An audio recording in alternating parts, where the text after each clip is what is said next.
I like to think that I'm as formed as pretty much as anybody, and maybe more than most. But this ESG kind of escaped me, and we got to look into it a little bit. It stands for Environmental, Social, and Government-Based Investing Framework, and the social and government and ESG is a cornerstone of defining the good qualities and low risk of business. Now think about that a little bit. That is fascism if it ever come down the pike. And we got to look at the Supreme Court checking into it. Well, this is Thoughts While Thinking, and these opinions are mine, and I appreciate you watching and appreciate you subscribing. ESG stands for Environmental, Social, and Governance.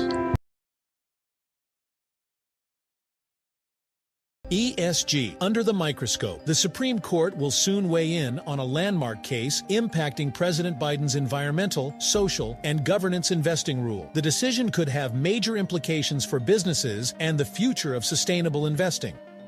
So I gotta get through it, and the only thing I Should do good because it's the right thing to do. What's somewhat unique about ESG is that it looks at these issues through the lens of business risk and opportunity, which tends to resonate more clearly with the investment community.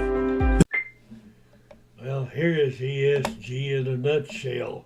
This guy's pretty well nailed it. ESG greenwashing is a problem. There's a lot of funds out there that say they're investing in ESG companies, but in reality, all they're doing is investing in the stocks they would anyway and using the ESG label for marketing purposes. The SEC has noticed this and is looking into these funds. BNY Mellon Investment Advisor has a couple ESG funds that told clients that they perform an ESG review for every security recommended. But when the SEC investigated, they found the team did not do this and therefore fined them $1.5 million. Last week, the SEC also fined Goldman Sachs Asset Management $4 million for similar infringements. Moral of the story, be skeptical when you see ESG. I appreciate you watching, I appreciate you subscribing, and I appreciate you liking. And let's adios, amigos.